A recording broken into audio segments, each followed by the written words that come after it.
하나님께서는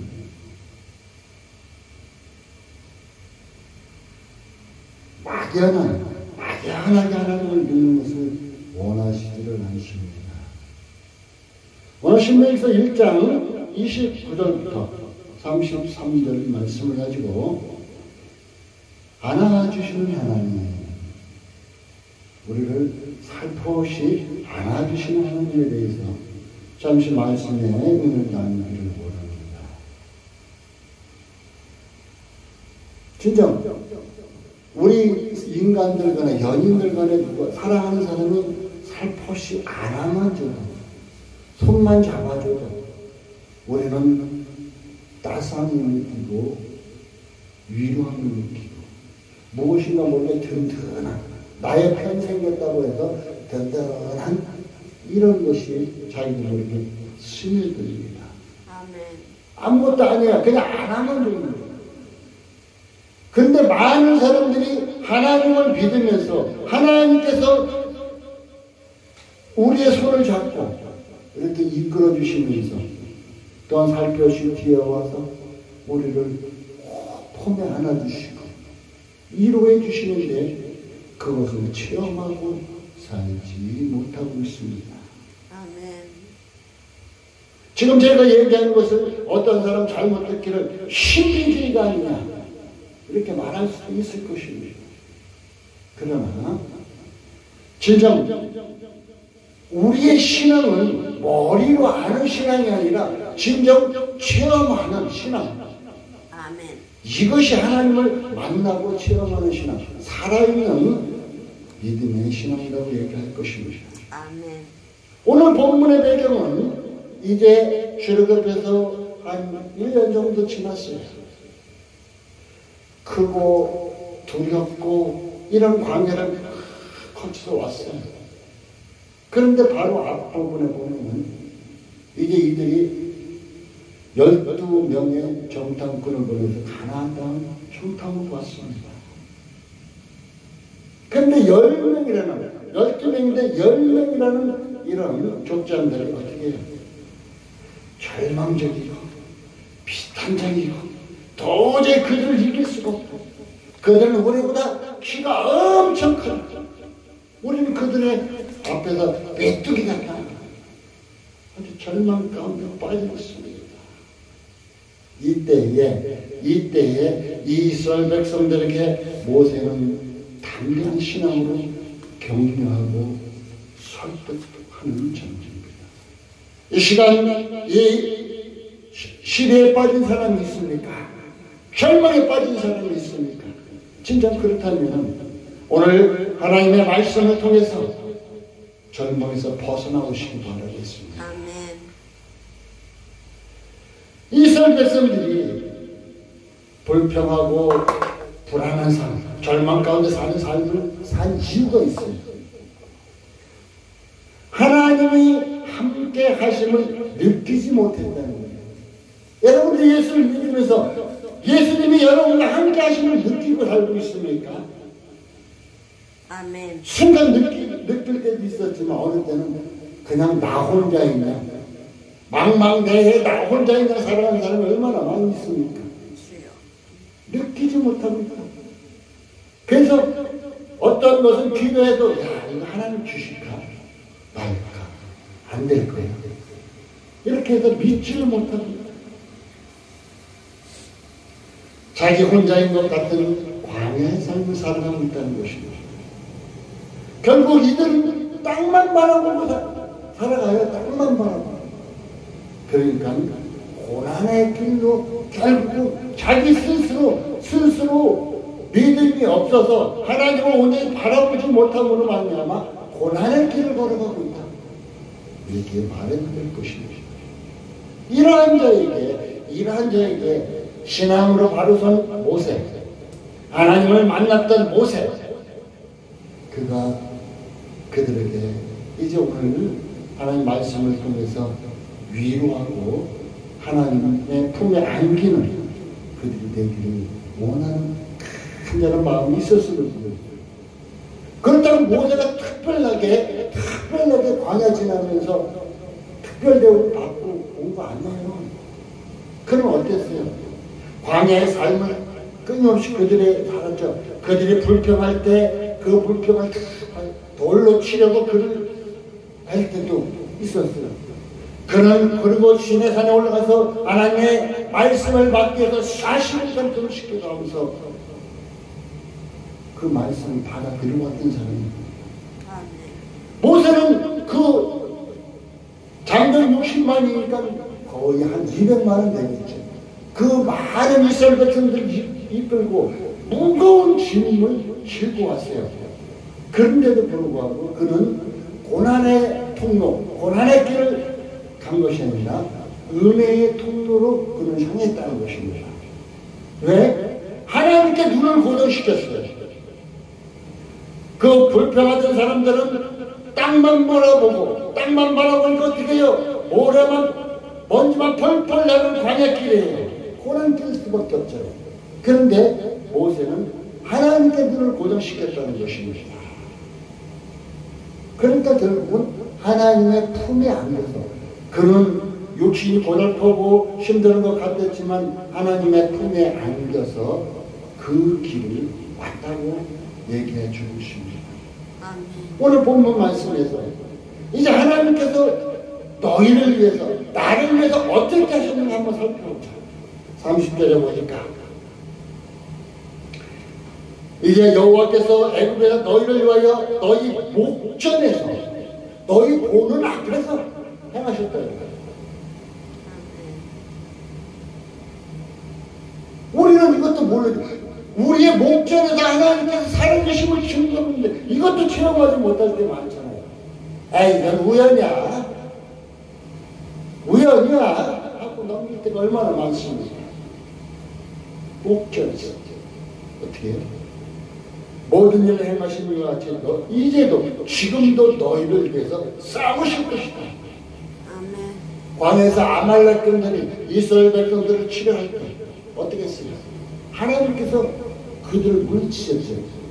모세는 기도했고 아름다우는 모세의 팔이 떨어지면 이스라엘 백성이니까 이제 그 팔을 올려주고 여호수아가 군대를 지어서 나가서 아말렉군을 몰렸잖아요.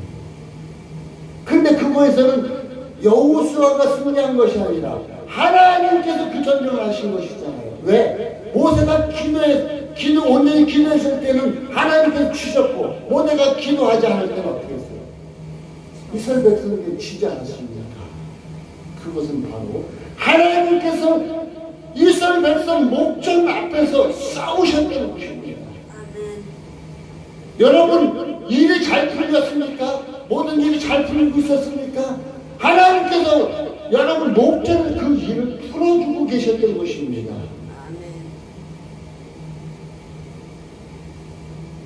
두 번째로는 어떻게 해요?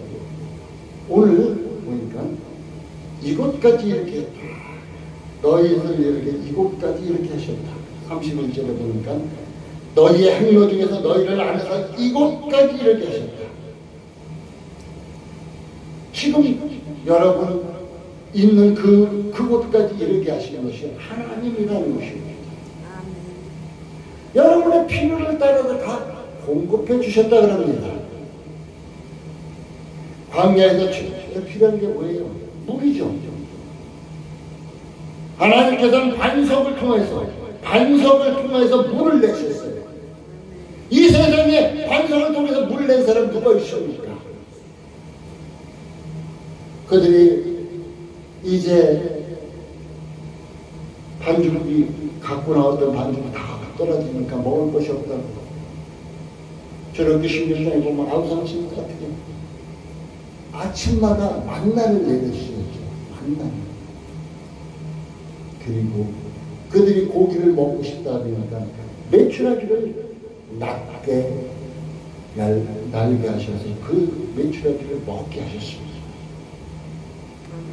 바로 필요에 따라 이스라엘 백성들이 필요한 모든 것을 공급하시면서 지금 가나안 격경까지 이르게 하셨다고.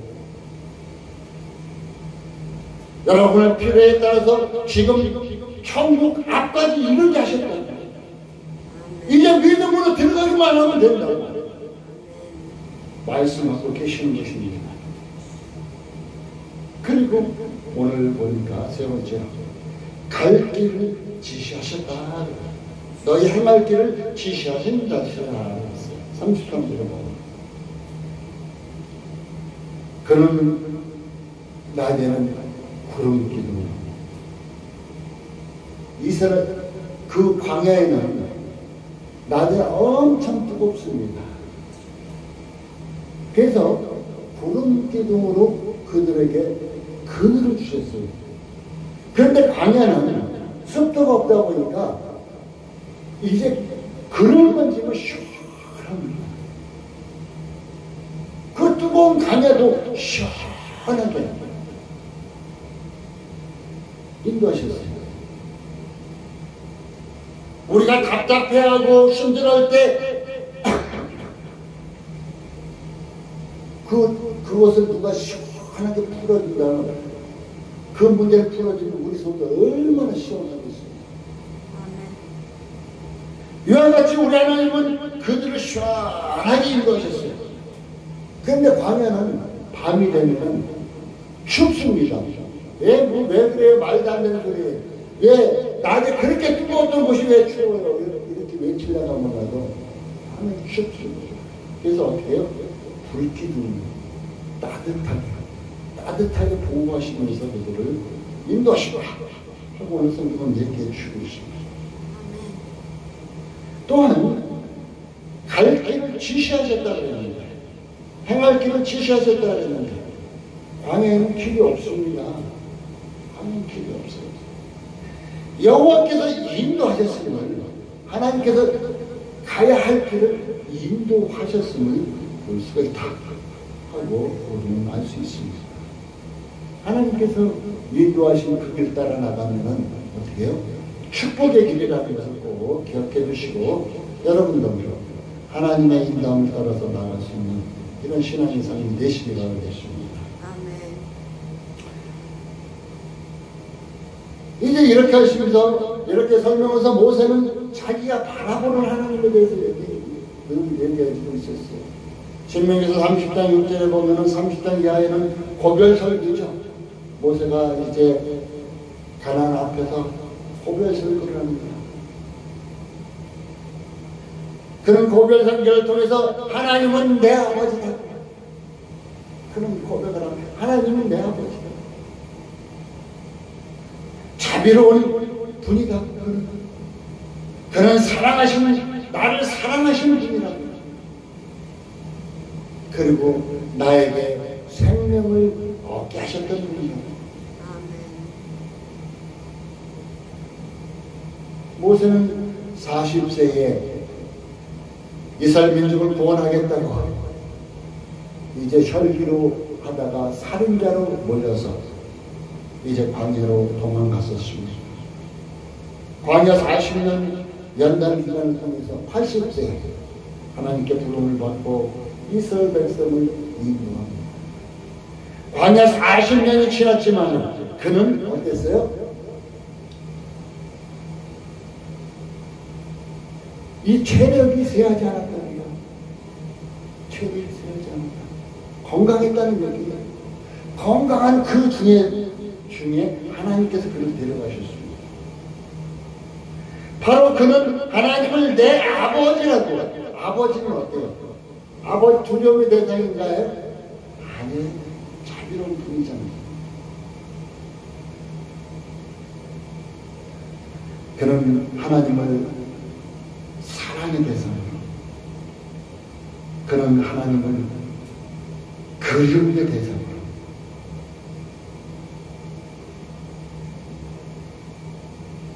그리고 그는 이제 육신의 아버지와 같이 함께 있으면, 함께 동행하면 나의 두려움이 물러가는 편안함, 이것을 느꼈습니다.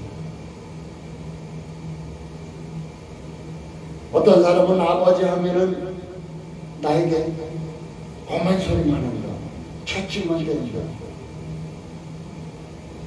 두려워하고 느끼지 않는다.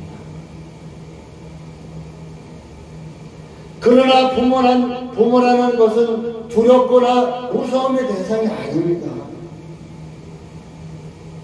부모는 자식이 잘못된 길을 갈 때 채찍을 때리기도 합니다. 그러나 부모는 때리고 난 후에도 품어줍니다. 품어줍니다. 바로 하나님은 어떤 사람은 하나님을 믿으면서 두렵다, 무섭다 이렇게 생각하는데 왜?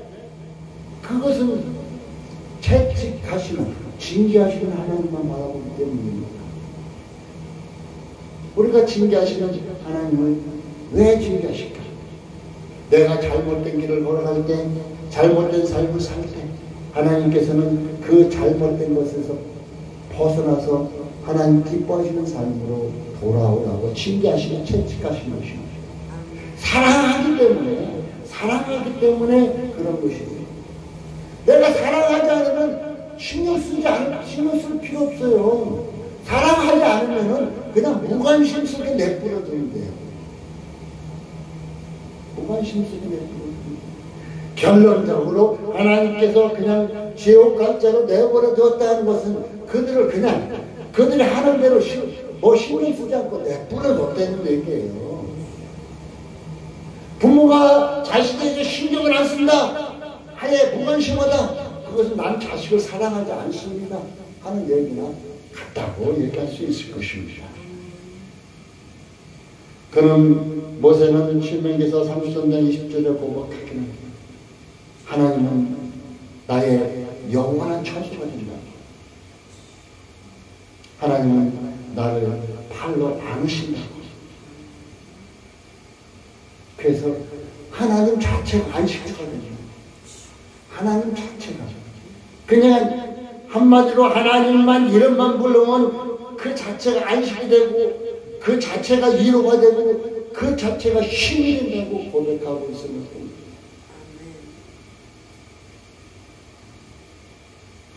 빌보서 2장 13절에 이런 말이 있습니다. 너희 안에 행하시는 이는 하나님이시니 그 하나님이 우리 안에 행하시는데 우리에게 소원을 두고 행하신다. 그래서 그 소원을 이루시고 싶다고 얘기해 주고 있습니다. 이제 현재 우리가 걸어가고 있는 길도 이스라엘 백성들이 걸었던 광야길과 같습니다.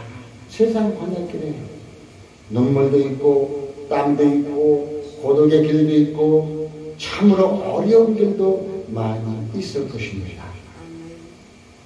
그러나 이제 불신의 모습과 같이 이스라엘 백성들과 같이 불신의 모습으로 이 세상 길을 걸어간다면 참으로 힘들고 어려울 것입니다.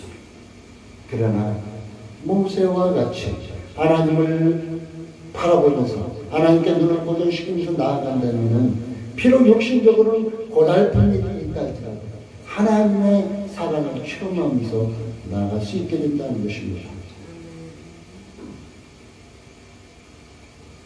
하나님을 아버지라고 예수님께서도 우리에게 가르쳐 주셨죠. 요한복음 10장 이제 빌립이 아버지를 보여주라고 그러는데 너 나를 본다는 아버지를 보았다고 얘기해 주고 있어요.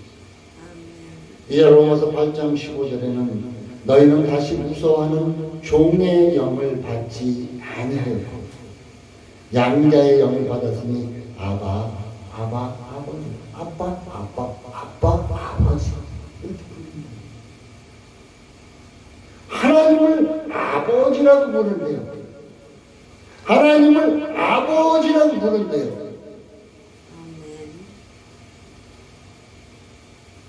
세상에서 육신의 부모가, 육신의 아버지가 두려움의 대상이면 아마 하나님도 두려움의 대상이 될 것이에요.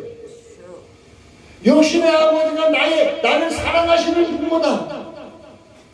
나의 모든 것을 인도하고 이렇게 하시는 분이다 하면 하나님을 아버지라고 부르면 하나님께서 나를 이렇게 사랑하고 계시는지 이것을 체험하고 느끼게 될 것입니다.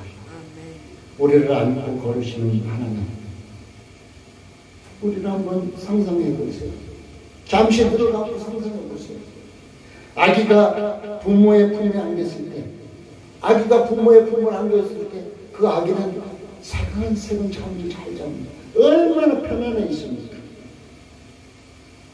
우리가 하나님의 품에 안겼을 때, 지금 나는 하나님의 품에 안겼다. 그런데 나에게 닥쳐오는 여러 가지 풍랑이 있다. 근데 하나님의 품에 있으니까 내가 두려울 것이 무엇이 있냐? 나에게 닥쳐오는 여러 가지 어려움이 있다. 내가 하나님 품에 있는데 두려울 게 뭐가 있냐? 아기가 부모의 품에 안겼으면 아무것도 두려워하지 않아요. 그러니까 여러분들도 하나님의 품에 온전히 안기시길 바라겠습니다. 그러면 그 안에서 참 평안을 누리게 되고 참 찬송을 누리게 될 것입니다. 저는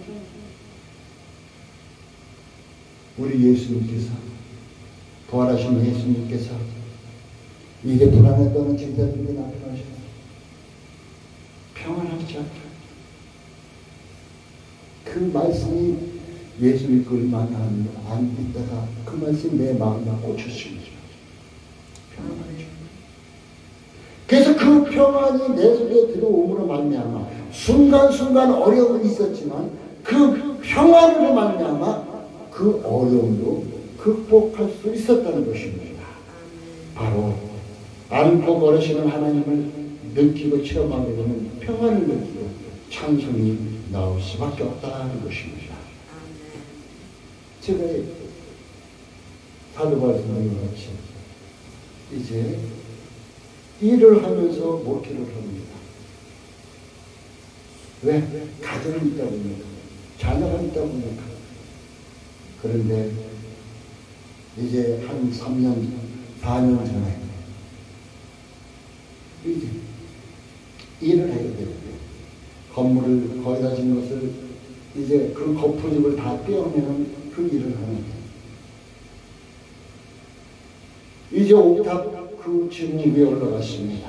겨울인데 한쪽에는 햇빛이 잘 들어서 눈이 다 녹았어요. 근데 한쪽에도 눈은 다 녹았는데 추워서 얼어버린 것이었습니다.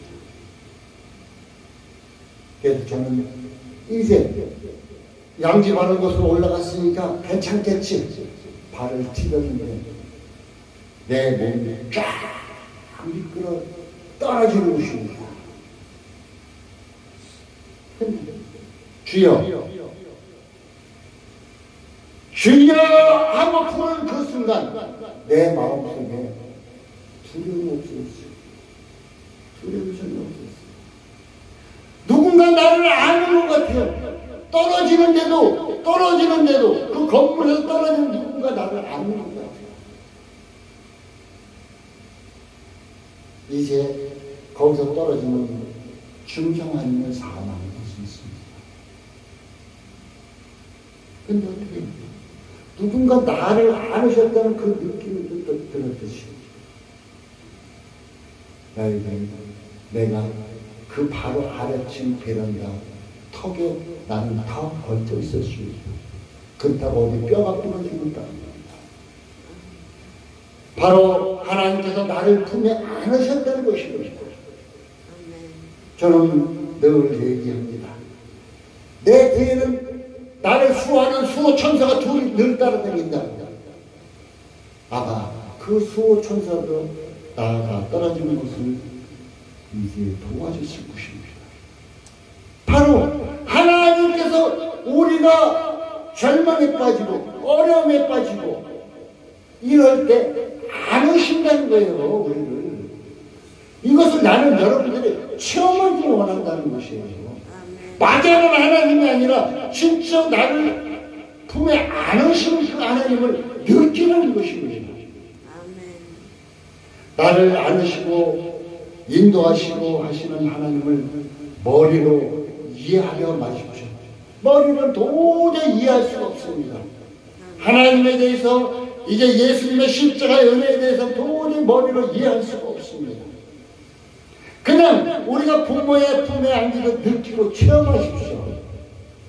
이것이 제일 선입니다. 부모의 안기들 이제 주님 품에 안기는 이런 것을 체험하십시오. 아멘. 하나님의 품을 체험하기를 원하십니까? 사랑하는 성도 여러분, 하나님의 품에 안긴 것을 체험하길 원하십니까? 아멘. 그럼 이렇게 한번 해보십시오. 하나님께서 나를 안으시는 말씀을 묵상하세요. 성경의 말씀을 찾아보면 하나님께서 나를 안으시고 인도하시고 이제 그 과정이 성경의 말씀이 많이 나옵니다. 그 말씀을 묵상하세요. 그냥 우리는 묵상한다 그러면은 그냥 슬쩍 지나가기만 하면 끝이다 생각하는데 그것이 아니고 묵상한다 하는 것은 어떻게 해요? 말씀 앞에 하나님의 말씀 앞에 내 마음을 활짝 열어놓는 것이거든요. 하나님의 말씀 앞에서 내 마음을 활짝 열어놓고 그 말씀이 내 마음속에 들어오게끔 이렇게 하는 것이 묵상이에요.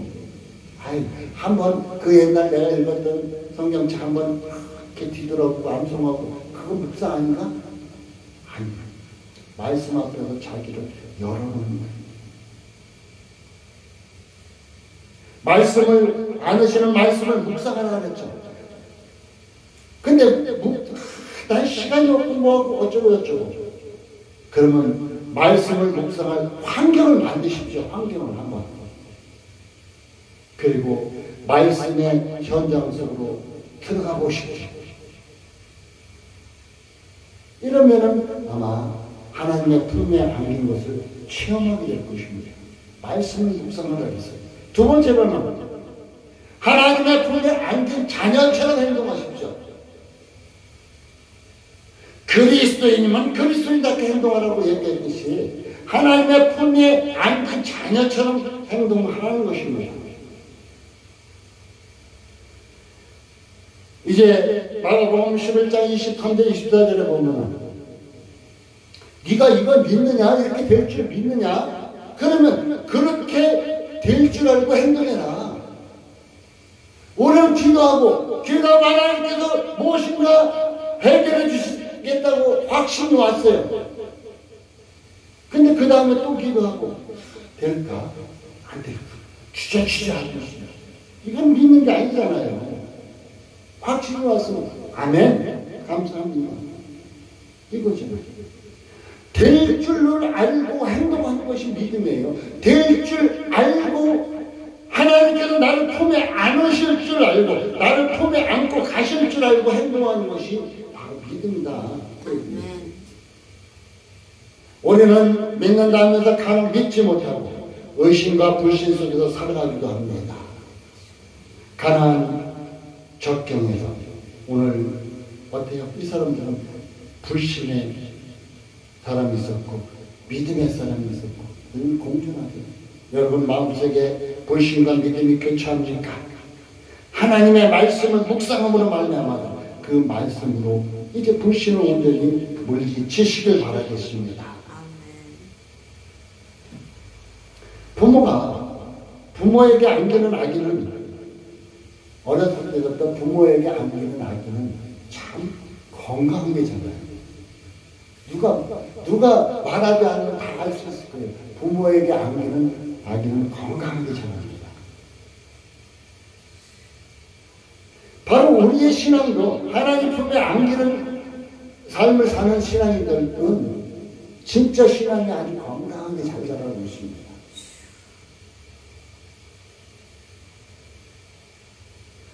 제 딸이 올해 25살, 25살인데 성인 되었으면서도 그 성인 되었는데도 이제 밖에 나갔다 오면 아빠가 하고 품에 안깁니다. 왜 안길까요? 아빠 그거 든든하다는 얘기예요. 그리고 어디 이제 여행을 간다든가 이렇게 하면 이제 그가 홀로 갔을 때는 혼자 갔을 때는 자기 주머니에 이제 뭐 카드라도 있고 돈이라도 있어야 잘 갔다 올 텐데 아빠하고 같이 가면은 자기 주머니에 10원짜리 하나 없어도 걱정을 안 해요. 왜? 아빠가 있으니까. 이거 바로 이거예요. 세상살이에서 나타나는 아빠와 자녀의 모습과 같이 하나님과 우리 모습, 하나님이 우리를 자녀 삼으셨다 그랬잖아요. 자녀. 그러니까 내가 하나님을 대신에 염려할 것이 없다는 얘기예요. 하나님께서 해결해 주신다는 얘기예요. 아멘. 우리 사랑하는 성도 여러분, 이제 하나님이 안아주시는 그 사랑을 한번 이제 오늘 이후에 체험해 보시기 바라겠습니다. 아멘. 결론을 맺겠습니다. 하나님의 말씀이 여러분 현실에서 나타날 것처럼 행동하십시오. 저는 막연한 신앙생활하는 것을 원하지 않습니다. 지금 마지막 때인데 전체의 기근이 일어나고 전쟁이 일어나고 이제 사랑은 식어지고 믿음은 없어지고 이제 하나님의 말씀은 변질되고 이제 점점 주님의 때가 다가오고 있습니다. 아멘. 이때 하나님의 말씀이 현실에서 나타날 것처럼 여러분이 행동하신다면 참 하나님의 자녀로 살아갈 것입니다. 아멘. 그리고 또한 그 말씀이 여러분을 이루하실 것입니다. 아멘. 하나님은 이 시간도 오늘 29절의 말씀과 같이 내가 너희에게 말하기를 그들을 무서워 말라. 아멘. 두려워하지 말라. 이렇게 말씀하고 있습니다. 이제 하나님은 이 시간에도 여러분을 두려워하지 말아라. 누구야? 두려워하지 말아라 하며 함께 하시고 팔로 안으시고 하신다는 것을 꼭 기억해 두시기 바라겠습니다. 아멘. 민수기서 11장 23절에는 하나님께서 모세에게 이르시되 여호와의 손이 짧아졌느냐 내가 이제 내 말이 내게 응하는 여부를 보리라. 여호와의 손이 짧지 않다는 거예요. 여러분을 품에 안고 남는다는 것입니다. 신명기서 30장 14절은 또한 오직 그 말씀이 내게 힘이 가까워서 내 입에 있으며 내 마음에 있은즉 내가 일을 행할 수 있느니라. 여호와의 말씀이 여러분 입에 있대요. 여호와의 말씀이 여러분 마음에 있대요. 그러니까 이 말씀이 능력이 돼서 모든 것을 행할 수 있다고 또한 신명기서 30장 14절에 말하고 있습니다. 하나님은 지금 우리와의 관계가 아버지와 자녀의 관계가 되시기를 원합니다. 하나님은 여러분과 관계가 이제 하나님은 아버지요 우리는 자녀가 되는 이 관계 언제나 이 관계가 되기를 원하고 계신다는 것입니다. 여러분 어차피 신앙생활 하실 것이라면 믿음생활 하실 것이라면 하나님의 인도하심과 하나님의 품양적 위로받고 평안을 맛보는 참 신앙생활 하시기를 바랍니다. 그래서 하나님의 안아주시는 그 위로하고 하나님이 안아주시는 그 축복을 늘 받고 살아갈 수 있는 사랑하는 성도 여러분 되시길 바라겠습니다. 아멘.